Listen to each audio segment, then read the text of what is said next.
This meeting is being recorded. We are back one more time with the Old World Paranormal Podcast. Coming off, wow, what a weekend we had at the Bell Mansion with our Bell Extravaganza. We had some of the biggest YouTube and social media investigative teams out at the Bell Mansion for another fantastic event. Got the opportunity to spend some time last night investigating our home, the Bell Mansion, with Kalani Smith and a couple of other teams as well. Had a first experience for me that I've never had before. I know mentioned it to Nick already in the basement. I've never really had a big physical interaction with anything in the house until last night, and that interaction was a warm breath on my face. I felt it, I heard it, and not only did I capture it on video, it's there in the audio, but one of the other teams that was with us caught it on theirs as well. So it was a it was a neat experience. I'll remember that forever. That was still thinking about it pretty well. Uh, just like I'm thinking of the EVPs from our last guest, Greg Bakken, Oh, last week. yeah, That was yeah. interesting too. And before that, Nick Groff, really interesting conversation. Nick That's was about our to guest. blow up. Yeah, he was our guest a couple weeks ago, and here just today on social media, he is going to be talking about everything. Um, so if you have questions, head to his social media. You can listen to our podcast with him, episode 52, I believe it was, and we dove a little bit into that as well. So quite a lot going on in the paranormal world right now. And today we have a lot going on too because we have a man that wears a lot of hats, a very, very experienced and well respected man in the paranormal field. Um, as far as media goes, you may have caught him in Fright Club, The House in Between Two, Most Terrifying, Haunted Towns, Haunted Hotels, just to name a few. He's Just an a couple. author, just a couple. He's an author, a paranormal expert, a haunted guide and producer, and who knows what else, but we're going to find out. Please welcome to the Old World Paranormal Podcast, Mr. Sam Baltrusis. Sam, thank you very much for being on the show with us tonight. Thanks, guys, for having me on. Absolutely, it's our pleasure. So I'm going to start off, and we'll just ask you, in light of some social media stuff going on lately with some fellow TV stars of yours, what's going on? Well, obviously, what's been going on with Nick for the past God knows how many years, which I know the inside scoop of that, but I keep my mouth shut. Now Dakota coming out. I don't know how well you are friends with them or how often you collab with them, but what are your thoughts on the state of the paranormal about the shift and turn here?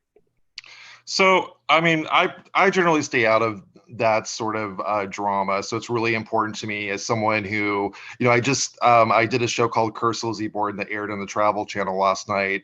I was a producer for season 11 of A Haunting. So Yep. I do know some of the players involved with what's going on. However, I think it's really important for us to kind of like stay in our own lane and support our fellow investigators, but also realize that the television industry right now, specifically for the paranormal, is in flux. And I think a lot of it has to do with the internet and sort of the internet popularity. And you have people on the internet that are getting 1 million views and hugely successful. And how do we navigate as content creators in this new world of media?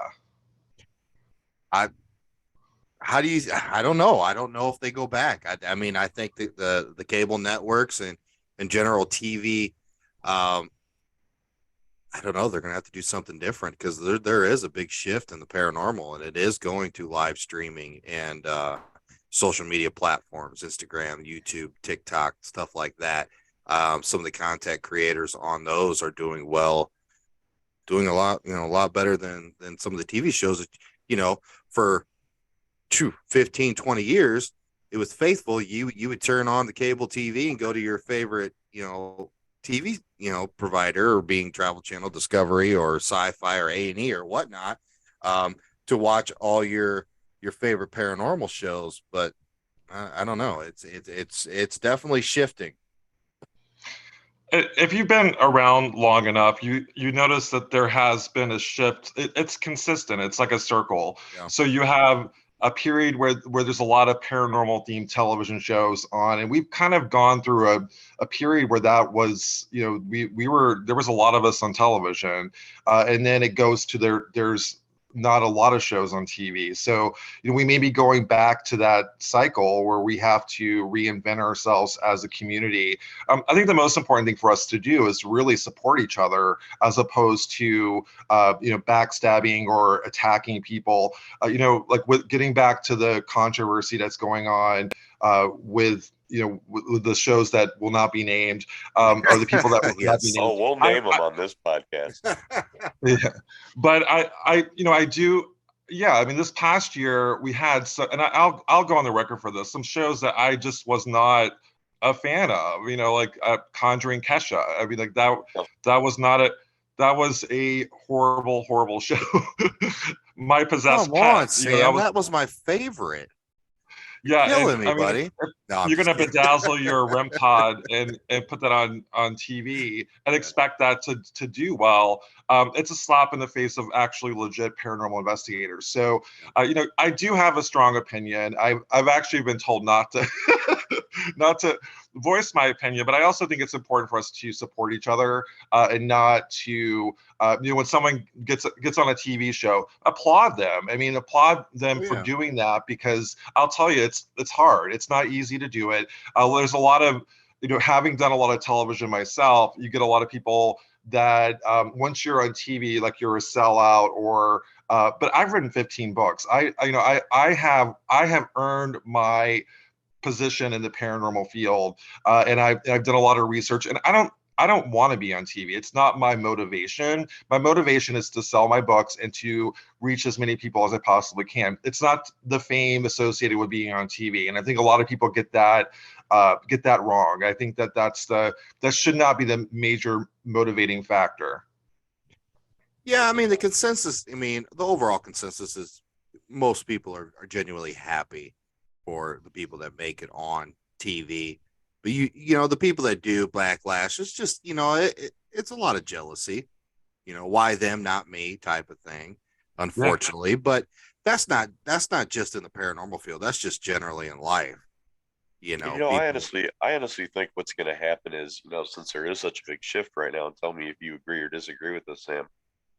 I think since this has started to happen more and more since the pandemic, or whatever we want to call it.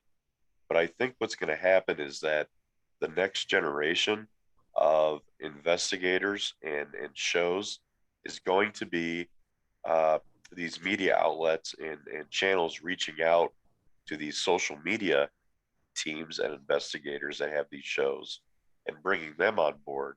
So I think that it's going to force the switch back to TV to keep that alive. But at the same time, you'll still have, those new social media investigators to take their place. What do you think about that? Yeah, my biggest concern, guys, is having watched some of those live streaming shows.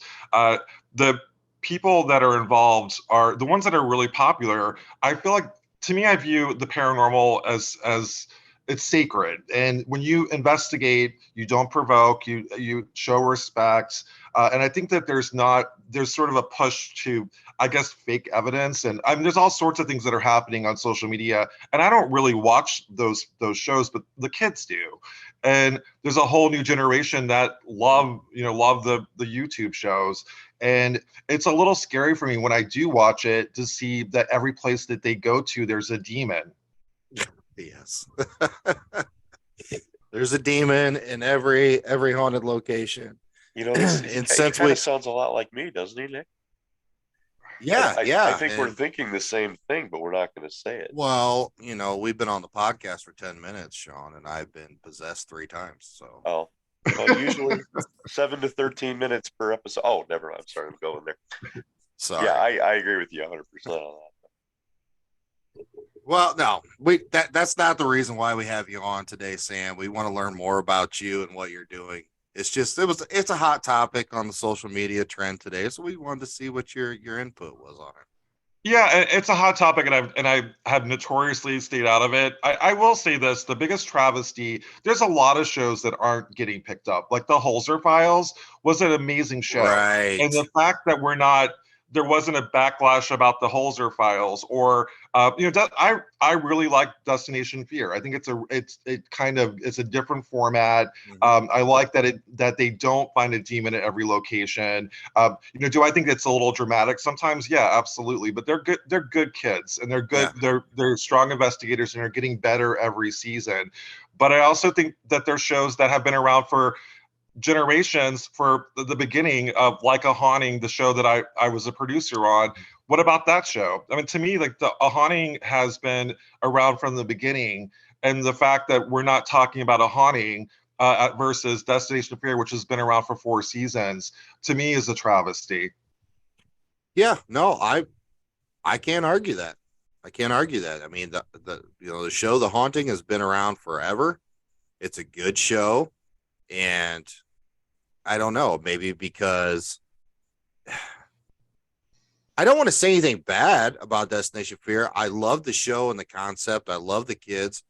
They're just as good in person as they are on the TV show, if not even better. They're just great group group of kids. But maybe it's because they are youthful, and it is a little over dramatic on the show. But then again, it is a TV show. You do need some ratings, and the concept behind it is fear based, so it's a little different. It's not just about paranormal investigating. It's about taking your fear and pushing the limits, and stuff like that. So I don't know. I mean, I've never been a network producer or anything like that. So that's just my speculation on it, I guess. Yeah, and I like that concept. I'm actually writing a book called Fueled by Fear, and so I have a lot of fear. I've had a lot of fears myself, and a lot when you work in the paranormal field. I'm a clairvoyant, so I actually go out in the field and and interact with the spirit realm. And for me to go to some of the locations that I've gone to this past year and to conquer my fear was a big deal. I went to the Sally House for the first time with my good friend Richard Estep, who's also an author and a great investigator. And I went to Hinsdale House, which to me was the place that I would not ever want to go to because it terrified me. It legitimately terrified me.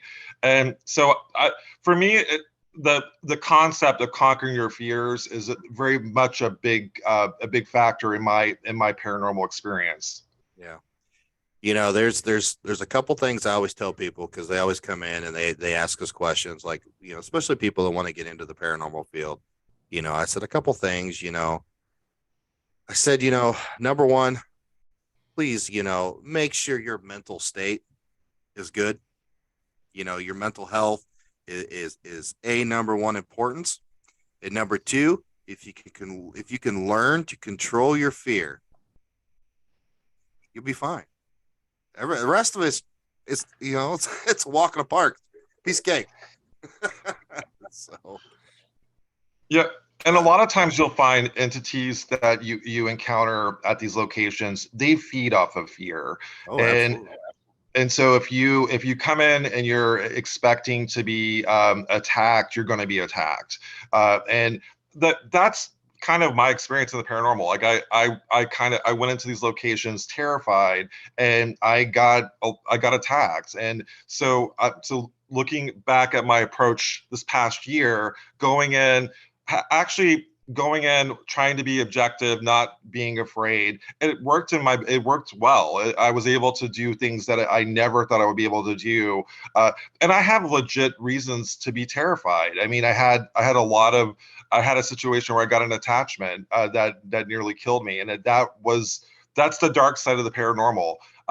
I started off as a paranormal researcher. I mean, I was a journalist for 20 years, so I didn't have the experience, that a lot of people have, that I have now, when I first started out, but I was interviewing the ghost. And what happens if you're interviewing a dark entity, which is kind of what happened, and it will either attach to you or attack you. So there is a dark side, and I think when you look at some of the people that go in and they're fearless and they get an attachment and their life's destroyed, I've seen it happen. I've seen it happen multiple times, and you have to be really careful. So these kids that are going out to these extremely haunted locations and finding devils or whatever they're finding, or getting possessed on their YouTube shows, there are ramifications for doing that.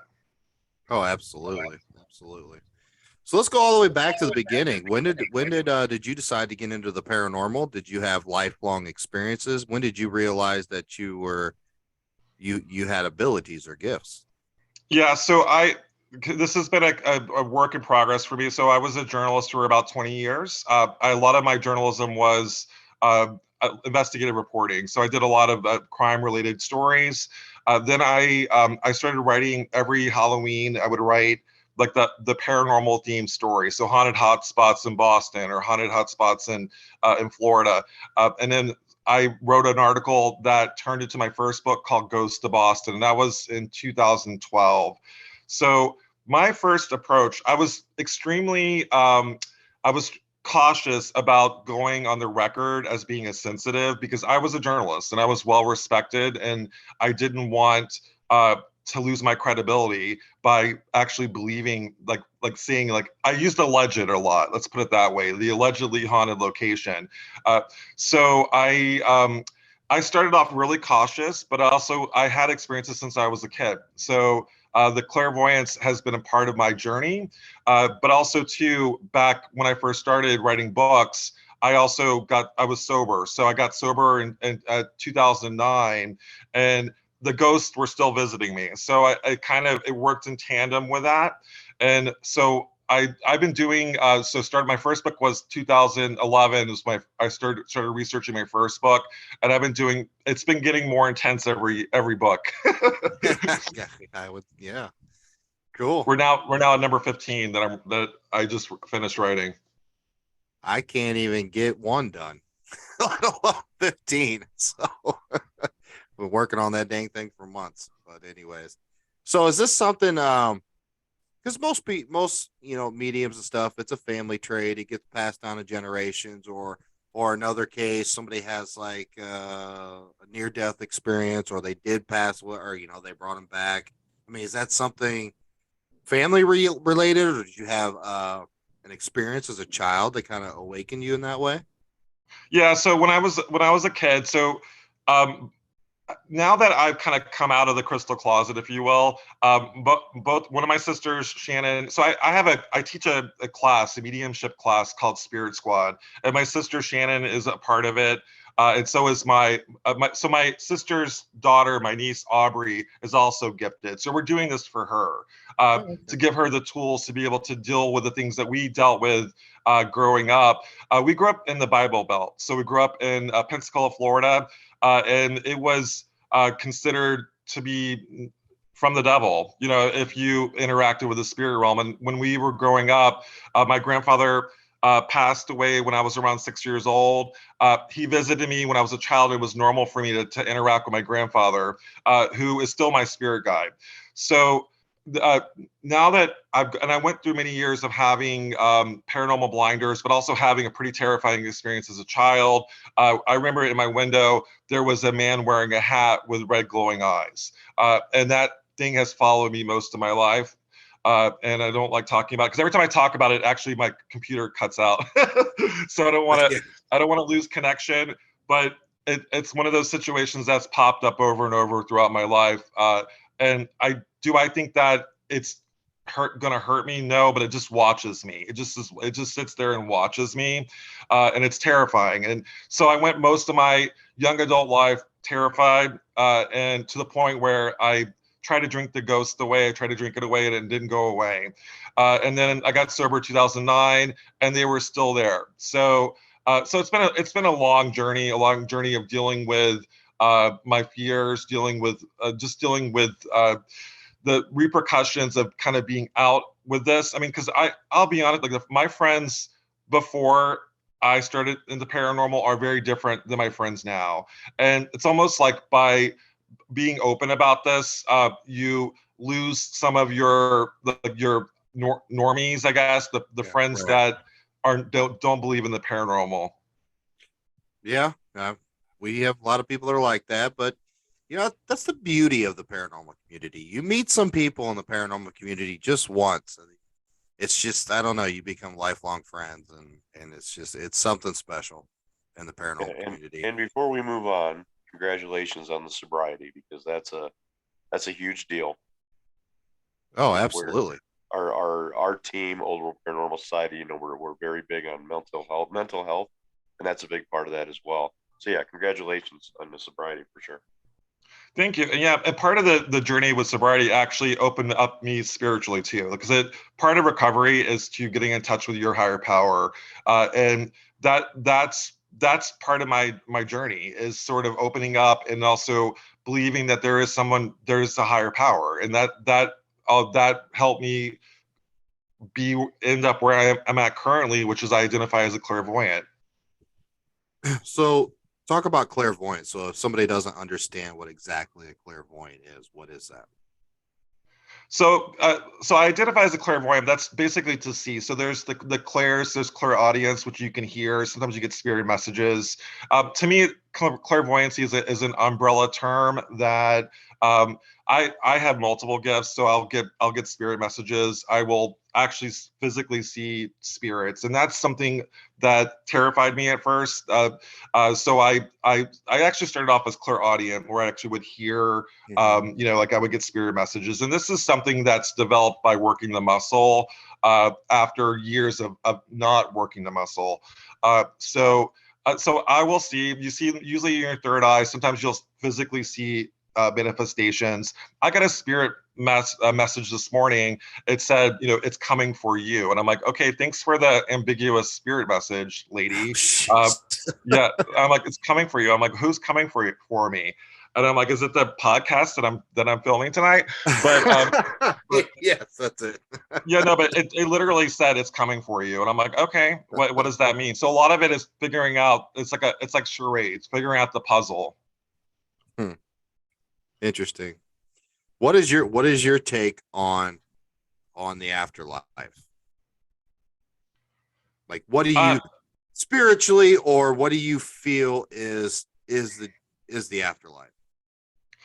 a lot of people think that, my mother especially, my mother's Southern. She's like, Sam, she's like, if a spirit comes to you, does it mean they're stuck here? And I think that generally they're not stuck here. A lot of times they stick around maybe for unfinished business. So I do believe that a lot of the spirits that I interact with are actually either residual energies or in some cases they are disembodied souls. I do think that there is a heaven or whatever you want to call it, another dimension that the spirit realm exists in, and you can call them from that other dimension to communicate with them. And sometimes they want you to tell their story. So that's what I feel as a clairvoyant. It's my mission as someone who was a journalist and someone that interviews the spirits, is to tell their story and to tell their story accurately. Right. We definitely, I mean, not all of us, but we've really been talking about lately the whole energy aspect of it, and how our brains interpret what a spirit looks like, for one, and how it looks like to us how they would communicate with us. So our brain thinks about, okay, let's just say you have a prototypical spirit in front of you, okay, and you ask it its name. Now in our minds it's like, okay, it's talking back to us like we were still in human form, right? Now if it's just an energy source, or aka soul, has no voice box, it doesn't have human flesh, it doesn't have excuse me, mass to it or anything. So I always lean back to energy, sound waves, manipulating the all that stuff, sound waves, RFs, EMFs, spectrums, all those to manifest themselves. So being a gentleman that can actually see and talk to them, what is your take on that? So, for example, sometimes I will get a ringing in my ear. Do I feel like that the ringing is, and I'm getting it right now, so is that a spirit trying to communicate to me? A lot of times it is. So, trying to interpret what the ringing means, sometimes I'll get actual words. I can hear words this is usually in cases where it's an extreme, like a message they really want to get to me. I do think that a lot of the spirits that we encounter out in the field are residual in nature. So I don't think it's like intelligent in the sense that it's going to interact with you. And I think a lot of the shows, especially, it's every spirit is intelligent, and that's not my personal experience. I don't think Right. a lot of the energies that I interact with are residual in nature, especially in New England and Boston. There's a lot of residual energy here, and I've seen a lot, I've had a lot of experiences. But I think that they're disembodied souls. No, I just think I'm seeing the residual energy of Ben Franklin walking, or whatever I'm interpreting it as. And sometimes, you will have situations where the spirits are intelligent and they're not able to talk. They're able to do like charades, and I've had that happen where a guy walks up to me and he's like, "Okay, if you're really a clairvoyant, what book am I reading?" And it could have been a million books, and I'm like. So I see a woman behind him that turns out to be his grandmother. She was kind of doing charades for Catcher in the Rye.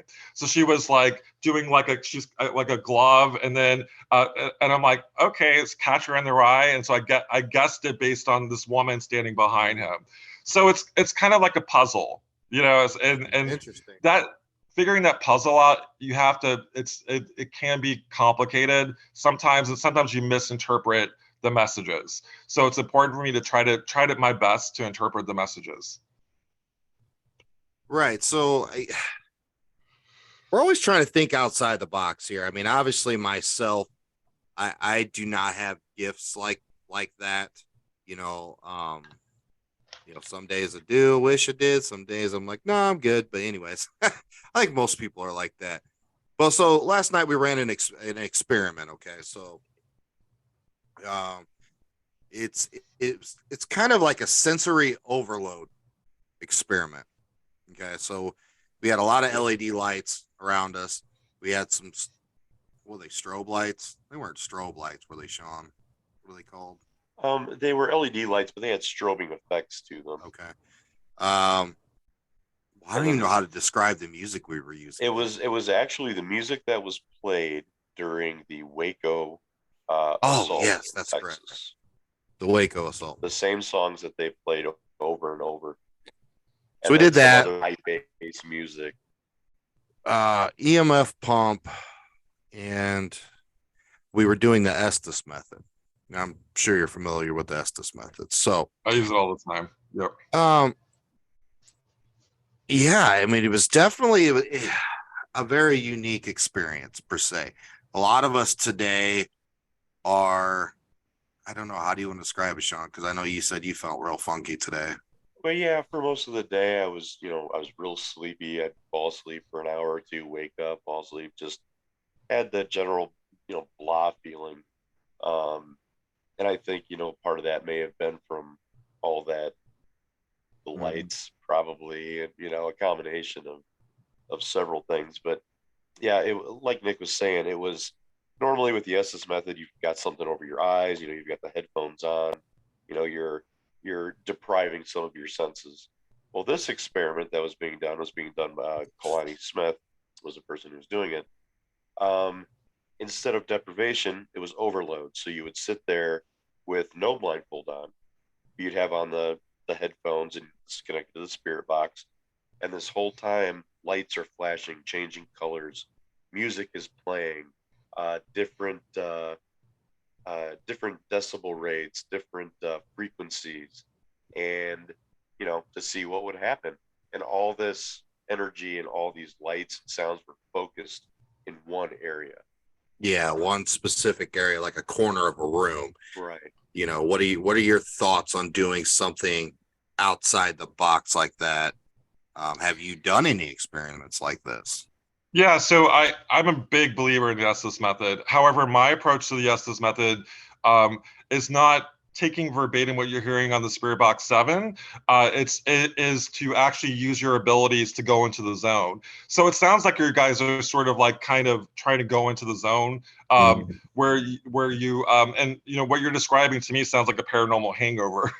That's what it feels which like. is what I feel on a daily basis. Because Yes. imagine the energy that you felt from that one experiment. I feel like that on a normal base. Like that's regular for me. Like that's a normal. I'm tired. It makes you tired. It just drains you when you go there. But yeah, I think that experiments are really important. I think the Estes method to me is the most effective way for spirit communication. So if you're not able to really, if I'm not getting those messages, I don't get those messages all the time. I think people expect me to walk into a room and get see a full bodied apparition and doing charades. That happens. It usually happens when you're not wanting it to happen. And so what do you do to kind of, I guess, reach out to the spirit realm? You go into the zone and you use the Estes method.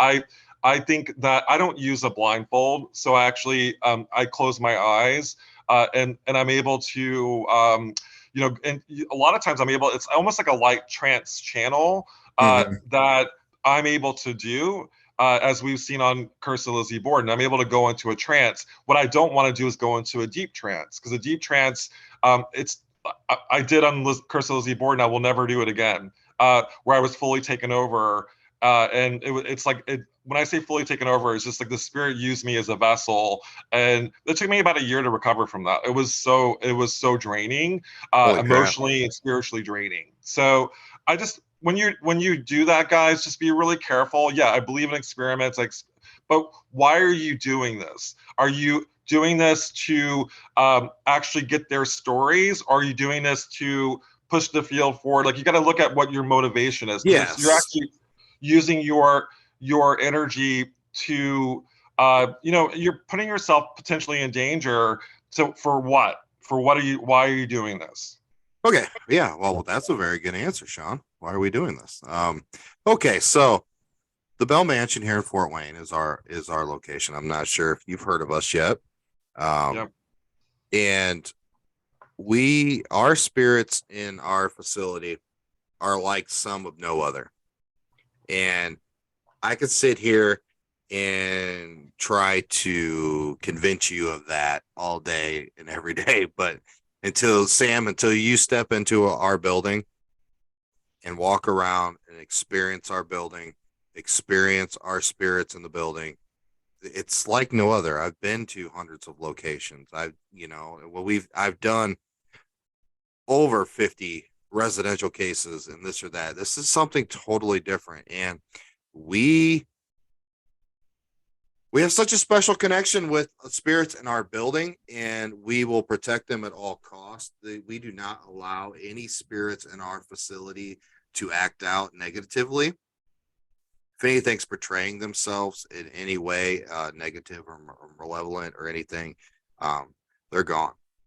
We provide a safe place for people that are beginners, to yourself or Jason Halls. It don't really matter who it is. We do paranormal kids classes, this or that. This is something, curiosity kills the cat. We want to dive deeper. We want to learn more about the spirits in the building, just to tell their story more, per se. But it's also, it's pushing the limits. It's pushing the limits. Yes. Is it dangerous? Absolutely. Absolutely. There's a reason why in the last 150 years we have not got a definite answer of what the afterlife is. We're not supposed to know. We're really not. And it's important to add too that at our location, we don't allow and we do not do any provocation or anything like that. Oh, yes. That does not take place at our building. Yeah, and that's huge for me. So for me, we're on the same page. My motivation is to get the history correct, to talk to the voices that are consistently overlooked by history, whether it's women or people of color or marginalized communities, Native Americans. Like that to me is what my purpose is as someone who goes into these historic haunted locations, and I have a lot of them in New England, and I'm assuming God, Bell Mansion has a amazing history, and you want to tell the stories of the spirits. So that to me is amazing. My issue is with some of these historic locations, when you bring in the big names, like sometimes they will bring in their baggage and they'll drop off their baggage. So you'll have entities that don't belong there terrorizing the spirits at your location. So when you open up your doors to inexperienced investigators, you have a potential of, bringing in their baggage, their paranormal baggage. And I've seen that happen at locations that are amazing, that have an entity that was dropped off by a YouTube investigator or whatever, and they bring their baggage to your location. I'm not sure if that happened to you guys, but I've seen it happen over and over again. Well, I mean, it's not just YouTubers or TikTokers or people on TV. We've had a lot of people on TV at the Bell Mansion in the past 14, 15 months, but it's just the public in general. We call them jumpers. Yeah. We call them jumpers. So people walk around not knowing that, they're walking around with attachments, okay, and it's affecting their life because they don't want to think about that possibility, okay? And then they come in for a ghost tour, and we're walking around the building, and all of a sudden your spirit detaches. Your little trickster guy detaches, and now where's he at? Oh, okay, I'm at the Bell right now, and I'm gonna cause havoc here for a little bit. This seems like fun. Yeah, so we're well aware of that being a possibility and having to deal with that situation. So. Yeah, and so in those situations, how do you handle that? Like, do you bring in people to do like a cleansing of the property? I mean, it really, to me, I try my best to go to locations that haven't been over investigated. So you'll have Lizzie Borden Bed and Breakfast was the show that I just did. People are like, I've been there. I haven't had it. There's nothing there. Well, our experience was very different than other people's experiences because that place is investigated on a daily basis. It was during COVID. A lot of those locations, the spirits either they went into hibernation or they exploded, which is what happened at the Lizzie Borden Bed and Breakfast. They were they were hungry for investigators, and so I think that COVID actually caught that whole down period.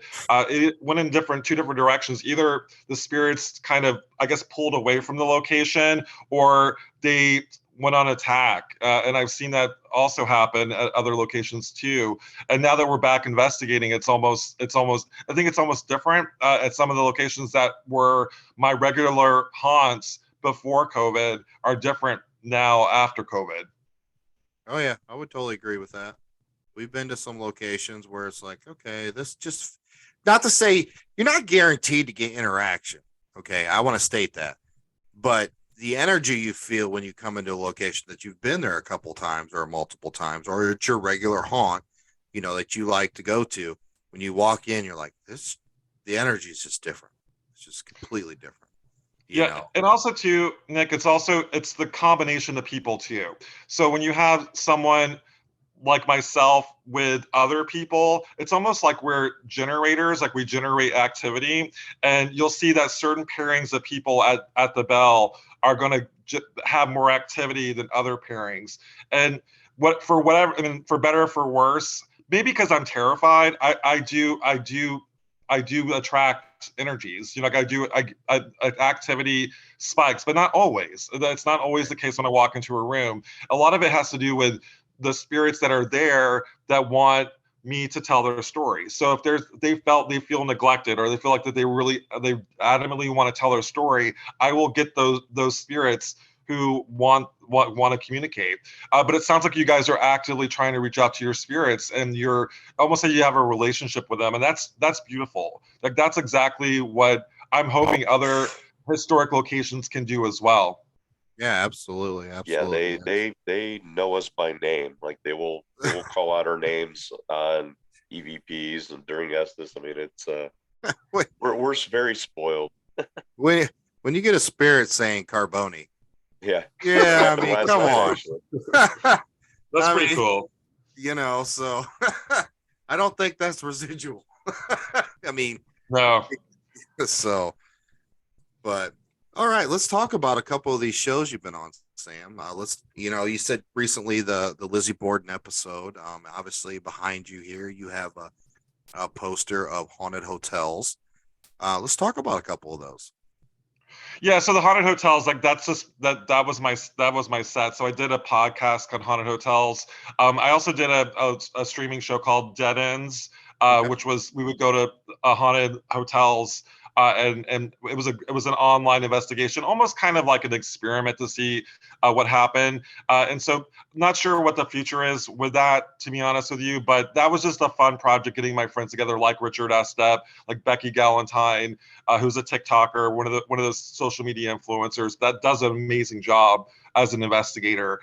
April Busette, and we would go to these locations and interact with the spirits. The shows that I worked on, so I've always been a talking head, so I've specialized specifically on Salem, Massachusetts. I was a witch trials historian for many years before I even talked about being a clairvoyant. So and it turns out that I'm actually related to the Putnam family. So Oh, wow. Salem.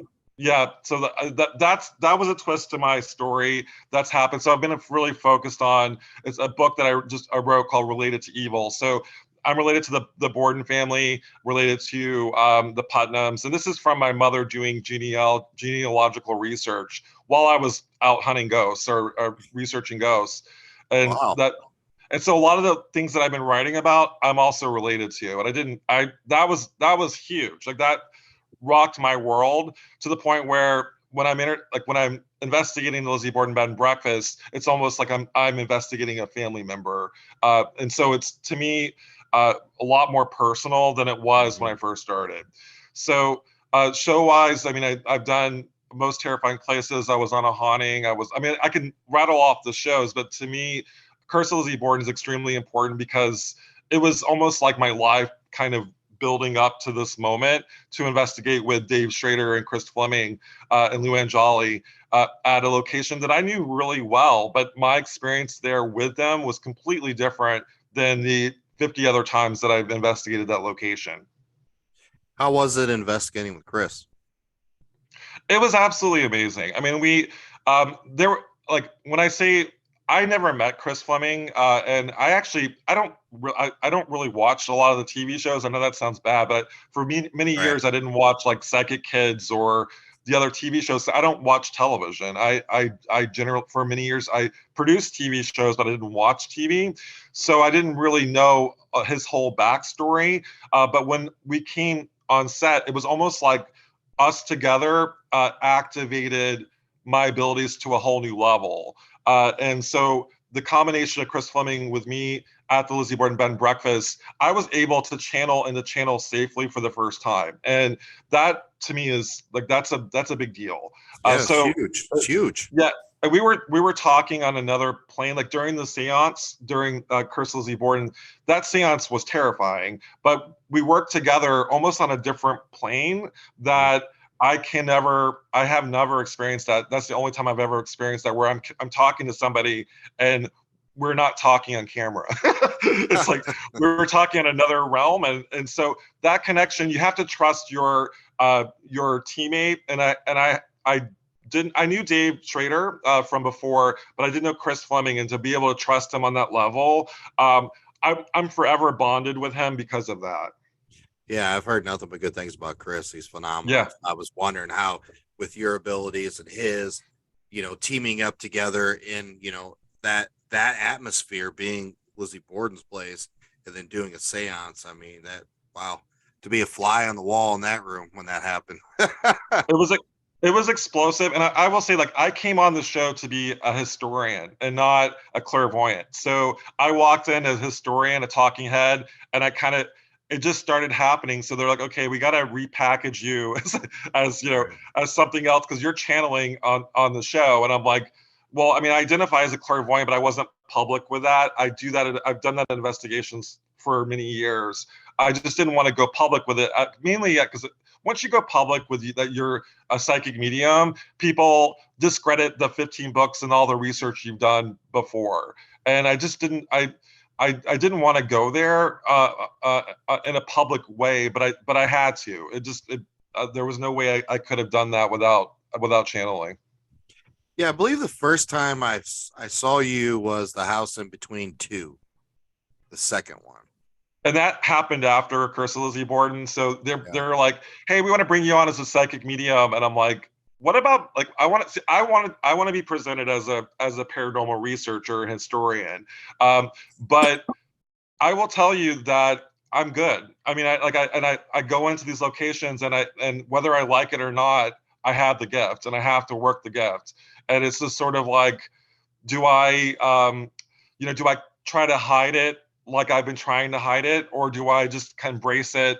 And like the House in Between Two, they called me up and they're like, hey, we're going to bring you to they didn't tell me where I was going. I didn't even watch the first one. So I didn't know where I was. I was going to Mississippi. I didn't even know House in Between Two was in Mississippi. So they just dropped me off. And then so I get there and I'm like, this house looks really familiar. And then I meet Alice, and then Steve Gonclaves was there, and I love Steve. He's amazing, but he also said, Sam, you can't use your dowsing rods, and I'm like, okay, because I always use my dowsing rods. So those amazing pieces of tool. Yeah, so he's like, the people watching this are going to be really critical, and we just want you to do your thing, but not use any tools. So I have to go. I'm going out there, and I'm like, okay, so I can't use normally I'll use my dowsing rods to kind of guide me where I want to go, or other tools that I use out in the field, like the Estes method. I use that a lot too. But I couldn't use it. So I said, okay, animals, if I'm onto something, like respond to me. And the bird started squawking. so the spirit, and Alice, I love Alice. She's the owner of the house. She was just sitting there like in awe, because I'm like, all right, so if I'm onto something here, if this is the truth, the birds let me know if this is true. And they started squawking at that moment, almost on cue. And I basically uncovered that there was I picked up a lynching. So when I connected with the other psychic medium who I've never met before, her name's Jill, and we started talking after, I got emotional because I got it right. And you're put in a situation where you're not 100% sure that what you're getting, the messages you're getting are correct, but she was able to validate those messages, and that was so powerful. But also the fact that this horrific thing happened on that property, like a lynching, like a execution that was horrific, and the fact that it was lost by history, that's another reason why I got emotional too. So yeah, so House in Between Two was actually after Curse of Lizzie Borden, but I'm really grateful for that experience, because I was able to validate my abilities really, and to work with other psychic mediums. Now the trick is, I've worked with other mediums that are gifted to be able to do it on my own. I haven't done that yet. I like to work with other mediums, and we'll see how that goes if I have to do a show by myself. Yeah, I remember watching that, and I don't know if it was in a bedroom or something, where you got validated and you got really emotional about it. And I've watched so many shows and seen so many mediums on there, but I specifically remember, I'm like, he's being genuine here. Like this, he's like so emotional just being validated by what he saw. And I was like, wow, that is the only thing that I remember out of watching both of them. Yeah. To be honest with you, is that moment. And I remember, I'm like, well, I looked you up on social media and I started following you, and I'm like, all right. So. Yeah, I was stressed because like Steve was like, okay, you can't use this, you can't use that, and I was like, okay, I'm going to be on this documentary, not sounding crazy, and did crazy things happen? Yeah, I mean, there's other stuff that wasn't on the documentary that happened other than that, but the fact that I got it right. and was validated by Jill, and she was almost like telling me like, Sam, you got it, you got the gift, believe in yourself. And that was the moment where I just said, you know what, I got to embrace this. I got to stop doubting myself. And so you saw that was genuine. It was me genuinely saying, you know, I don't care that the cameras are here. I'm validated, and this is what I'm supposed to do. And like that was that epiphany moment that was caught on camera. Have you worked with Chelsea Gill at all? I have not worked with Chelsea. I know her and I have met her. And she's lovely. I mean, she worked at the Hinsdale House for a bit. And she's worked throughout New England. And yeah, I've had nothing but good experiences with her. Yes. But getting you two together and putting you in somewhere like the Bell would be an amazing thing. Nick's got that look on his face. I got my look. I don't know. That would be amazing. Chelsea is absolutely amazing. We'll have to somehow get you out to the great city of Fort Wayne, Indiana. Well, So, to give you some insight, so I'm actually originally, I grew up in Florida, but I'm originally from Chicago. So okay. yeah, so my dad passed away about a year and a half ago, so I had to go back to Chicago. So I have siblings in Chicago. So that area actually is where my family is, a portion of my family. I grew up just outside of Chicago. Went to college downtown Chicago. Yeah, when I say Chicago, so it's South Side. It's like the southern part. Okay, So it's not gotcha. really downtown Chicago, but we all say Chicago, even if it's in the South Side. Well, I grew up just across the border, about roughly an hour. So yeah. Yeah. We'll definitely one of these days have to get you out here, buddy, so you can check it out. And Definitely. I know we're running out of time here because I know you gotta get going, but we appreciate you so much for taking time out of your busy schedule for being on the podcast with us. Very We got a couple more questions we ask everybody that ever comes on the podcast. So we have two of those, and then we want you to take a few minutes where you can tell everybody where they could reach you, social media platforms, your books, where they can find those on TV, you name it. So first question, name one weird fact that nobody, or not to say nobody knows, but just name one weird fact about you. One weird fact that nobody knows. I mean, I mean, I'm super transparent now. Like I'm like everybody knows pretty much everything. I will say, here's a weird fact. I sleep with the light on. I still sleep with the light on. And that's because I've had experiences since I was a child. I've always slept with the light on. I need to see, as a clairvoyant, I got to see what's hovering over my bed. No, I can't sleep in silence, so I Right. gotta have some type of noise in the background. So I totally understand that. All right. Second question. One night, one investigation, you're only allowed to take 3 pieces of equipment. What are you taking?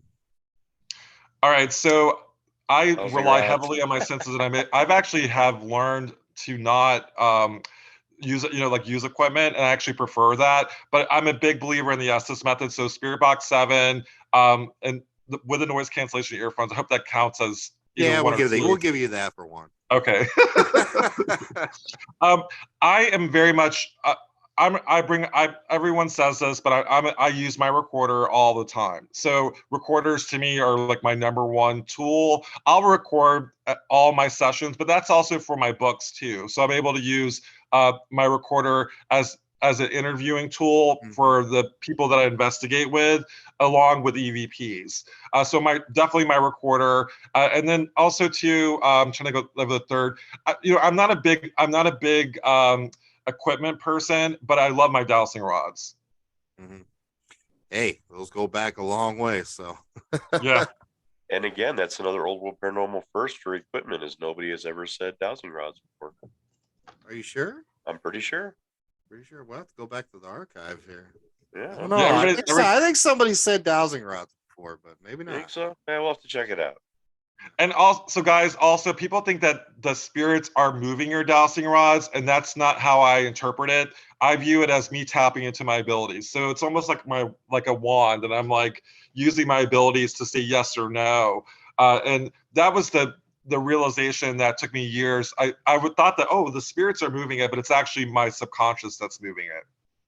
Yeah, yeah. I mean, it's you can, yeah, that's one way you could do it. Or a lot of times, what people think is not saying channeling, but the spirits can use your energy through those to manipulate them. Either way, kind of the same thing as like a Ouija board or something like that. But no, we appreciate it, Sam, so much. If you want to take a couple minutes here and just talk about, everything you got going on and where people can reach you, and definitely buy some of your books. Sure, yeah. So you go to sambaltrusis.com. That's my website. I'll have all the upcoming projects that I'm working on. I have a book that has taken a while to be published, but they're waiting for spooky season. So it's a Ghost of Concord's Colonial Inn, which is a location that I worked at for about 6 months as a night auditor, just to immerse myself as a journalist at the location. And that's coming out in August. I'm also working on a book called Fueled by Fear. And that is something that I'm currently writing right now. It should be out in the next couple of months or so. And the television shows, you can go to Discovery Plus. And a lot of the shows that I've been on, like Forbidden History, like Fright Club, etc., are also A Curse of Lizzie Borden are on Discovery Plus. And then I'm working on a show. I just worked on a show that's called Haunted by History, and that is coming out in Canada. And then also coming out to the States in October. And that's with 3 women as the lead investigators. Oh, awesome. Hell yeah, we'll have to check that one out. For big advocates of pushing more for women. They do just as much work in this field as men do, but still.